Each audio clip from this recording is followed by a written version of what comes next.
this is Amy, Kill and Chill Yoga for Fighters, and I am here just with a quick video because a couple of my friends today told me that they're having hip problems. One of them even said I have an angry knot in my butt. So that's what this video is called, angry knot in my butt. And oddly, we're not going to be actually working that much with the butt, but we're going to be working with things all around, loosen up some things that might be pulling on other things. And I'm having a longer video about this on Sunday. This is just to get you through the week. So we're going to start. I want you to have a weight, the heaviest weight that you have or that you can safely hold in your hand. Okay, we're not going to lift weights, we're going to do something else with it. And do something heavy. Kettlebell actually is really good, but something heavy. And if you don't have it, fine, you'll be okay. And then either a yoga block or a big towel or blanket that you can fold into sort of a square yoga block shape. All right, so these are the things we're going to use during this short session. All right, it's going to start by just warming up the hips just a little bit. So up on your knees, hey, there I am, whole body. One knee forward, the other knee down, but the foot around like this. So you kind of got 90, 90. You put your hands on the floor, and then you can just go in and out. It's going to be warming up the back of the thigh on the front leg and possibly the inside of the thigh on the other leg. You can hear Billy meowing because Billy meows anytime I'm doing anything that isn't related to Billy. Okay, so we've warmed up over here. You can kind of go as far as it feels good to go for you right now. Be a little careful because we haven't, we're not that warm. All right, now switch places. Knee up, leg around. 90, 90. There goes Billy. Okay, hands down. You're coming out diagonally here and just in and out of the hip.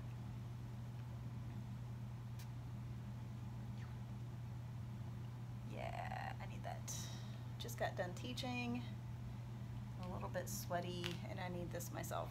So now I'm going to do a little bit of engaging of some muscles that can help support you around your hip area. Hey, Billy.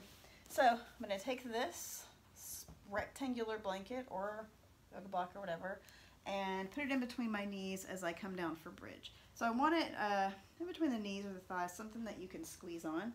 And then I'm just going to do a bridge. So feet near the butt. Walk your triceps down so that your spine is off the ground, and then engaging your glutes.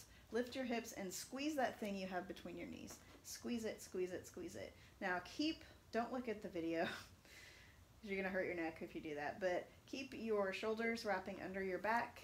Keep your legs squeezing in on that blanket or block or whatever it is you have. Good, keep your glutes engaged here. We're gonna rest them in a minute, don't worry. Just getting all the muscles to remember that they're muscles. All right. Keep your core engaged as you come on down. There's Billy scratching on the scratchy thing. All right, so move this blanket. Bring your knees in toward your belly and just bring them in tight for a second. Rock back and forth on possibly your very sore low back. Now, put your palms against the top of your knees and press your palms into your knees as you press your knees into your palms. That may have an effect on your low back. If it feels like a bad effect, don't do it. If it feels like it might be interesting or useful, go ahead and do this. It's also a core engagement. Now take your hands on the top of your knees, fingertips toward your feet, and now pull your knees toward you as you're pushing your knees away from you. I actually like this one better. It feels like it makes my lower back relax down a little bit. Okay, you can do this one anytime during the day. Now we're going to do a very quick piriformis stretch. We are rushing through this stuff. Don't worry, a big one's coming. All right, ankle across knee, pull it in, or like the other day I showed you, you can put your foot on a block or a book or something here if pulling it in is a little too much for you right now. So have it in.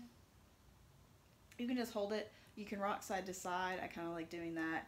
I can feel it stretching on the outside here while I'm rocking side to side. Just going to do that for about 30 more seconds. This is something you can do a lot longer though, if you have time. And I do this one pretty much every day. It's pretty useful. All right, switching sides. See how my feet look after an hour on the mats. Hello. You might be paying attention to Billy behind me instead of me, and you know what? That's fine. He's an entertaining little fella. All right, we're staying here for a minute. Again, this is stuff that you should probably do for longer and also maybe get more warmed up before you do it, but this is all actually pretty gentle stuff, so don't hurt yourself and enjoy it. We have one more thing to do. I believe it's going to involve the weight. So put your foot down, bring your knees in, rock side to side again, and then roll on over to one side and sit up.